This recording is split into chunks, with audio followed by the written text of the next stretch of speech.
Please have Stephen Fincher in the studio today. Stephen, running for Congress, he hopes to replace John Tanner. Stephen running in the Republican primary versus Dr. Ron Kirkland, Dr. George Flynn, Dr. Randy Smith. Well, Randy's not a doctorate.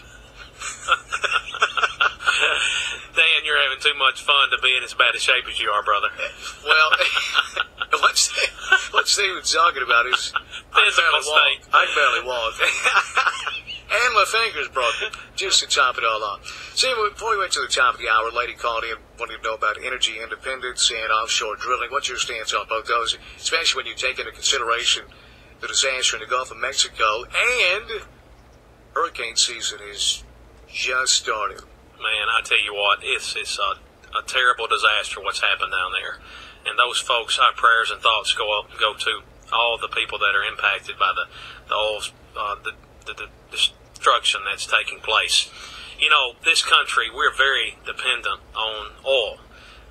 We need to do what we can as far as moving toward wind, solar, all the above, natural gas, nuclear, whatever we can do to help get us off of foreign oil especially. But we're very dependent on oil. And offshore drilling, you know, Dan, accidents happen, and this is terrible what's happened. And BP should be held liable for what's going on, and I think they will be. But the bottom line, again, is we are very dependent on oil. And, you know, we can't stand gas to be $6, $7 a gallon in this country. And, you know, if they abide by the laws and the rules, you know, as a farmer, nobody wants to protect the environment any more than I do, to leave my farm to my children and future generations of my family. But at the same time, as being good stewards of the environment, we have to be practical. And the economy and people's lives are impacted by what fuel does, and it all affects all of us.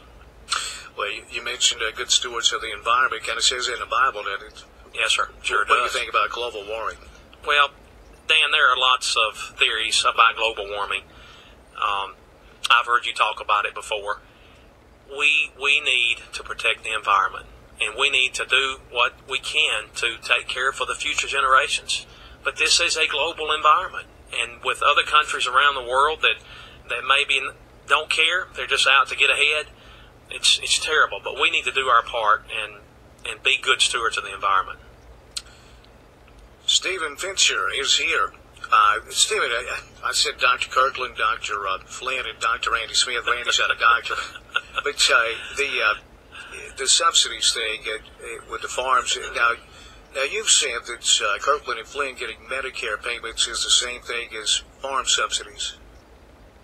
And Kirkland and Flynn, of course, disagree with that. Can you explain that to how's that would be the same with Medicare or payments similar to Did you say I said that? Yeah, according to my notes here, you said, have you said that? I don't recall saying that. Okay. Well, you know, and we go back to subsidies, Dan, and I think we should be focused more on creating jobs, putting people back to work. But I'll address it again. I haven't lobbied for farm program payments. You know, we are price takers, not price makers. You know, we don't get to set our price. Someone asked a question a couple of weeks ago, what's the difference in us and General Motors and the bailouts that they have in farm program payments? Well, we don't get to set our price of our vehicles or our corn or cotton. We sell it on a world market. One of my opponents has lobbied for more subsidies for doctors. So it is very, very... I think just out of the way to accuse me of somehow being a bad guy for participating in a program that was started over 60 years ago that needs reforming. It's way out of whack. But, you know, it's like I tell people, Dan, you know, if this was about farm program payments, John Tanner would still be running for Congress, Stephen Fincher would be in frog jump farming, and Dr. Kirkland, Dr. Flynn would still be practicing medicine. This is not about farming. This is about reform in financial industry, healthcare, farm program. Too much government is bad for all of us. Well, I agree with you, Stephen. And so you want to reform? Can you give me some specifics how you would reform those subsidies? And if you're in Washington, will you continue to